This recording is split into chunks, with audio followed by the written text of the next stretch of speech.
If you've ever felt that crushing weight of exam season, the late nights, the anxiety, that feeling in the pit of your stomach, you are in the right place. In this explainer, we're going to break down the science behind study burnout and, most importantly, give you 4 real, concrete mindset shifts to stop that cycle for good. Okay, let's just start with a number, 70%. That's how many students say they experience extreme stress around exams. So if you're feeling it, you are absolutely not alone. This isn't some minor inconvenience. It's a massive, widespread challenge. So does that feeling ring a bell? Your stomach dropping right before a test, or your mind just going completely blank when you need it the most? It's a feeling that connects millions of us. But here's the good news. It really doesn't have to be a reality. So what is actually going on here? We're talking about a student stress epidemic. And at the very heart of it is this hidden saboteur, overthinking. And it's not just about being a little worried.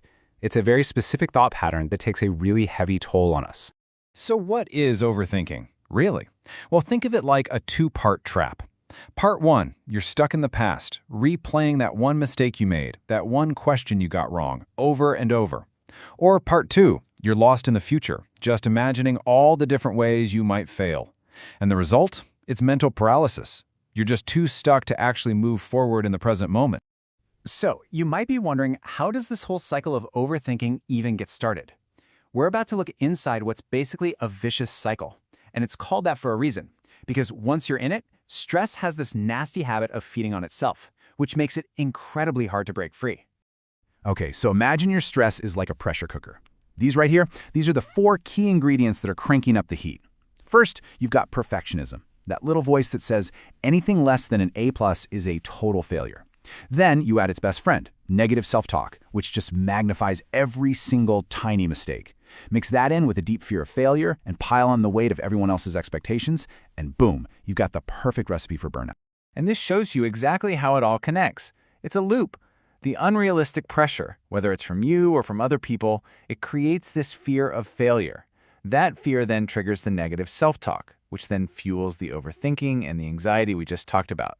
And guess what that anxiety does? It creates even more pressure, and around we go.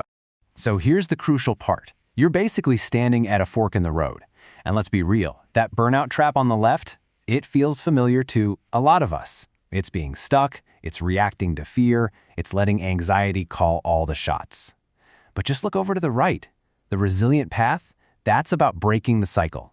It's about channeling your energy into focused effort and actually building skills. The choice of which path you step onto, it begins right now. So how do you actually get on that resilient path? Well, it's not about wishful thinking, right? It's about having practical tools. So let's walk through 4 really powerful mindset-shifting strategies you can start using literally today to dismantle that burnout loop. All right, tool number 1 is a total game changer. Progress over perfection. Stop chasing some mythical, perfect study session that's never going to happen. Instead, just celebrate that you reviewed one chapter, or that you finally understood one tricky concept. The goal isn't to be flawless. It's just to be 1% better than you were yesterday.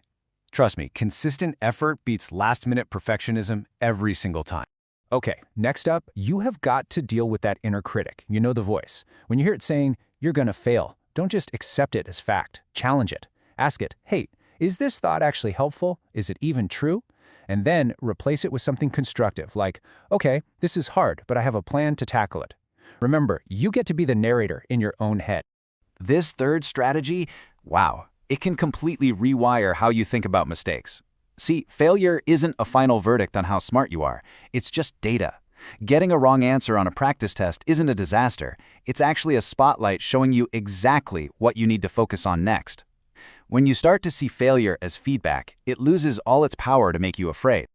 And finally, number 4, take back control by owning your definition of success. What does that actually mean to you? Maybe it's not about getting the top score in the class. Maybe success for you is finally grasping that one chemistry formula you've been stuck on, or being able to clearly explain a complex idea to a friend. When your goals are your own, the pressure from everyone else just starts to fade into the back. So, let's bring this all together.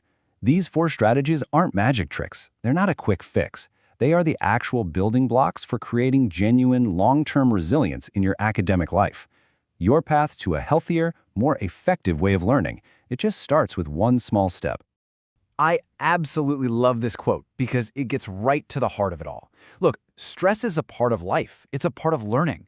The goal is not to create some fantasy world with zero challenges. The real goal is to build the skill of bouncing back, of recovering faster, stronger, and a little bit smarter every single time. So I'm going to leave you with this question. Just look at the 4 strategies we talked about: progress over perfection, challenging your inner critic, reframing failure as feedback, or owning your definition of success. Which one of those resonates with you the most, right now? What is the one small shift that you can commit to practicing starting today? Because that's where your journey out of the cycle begins.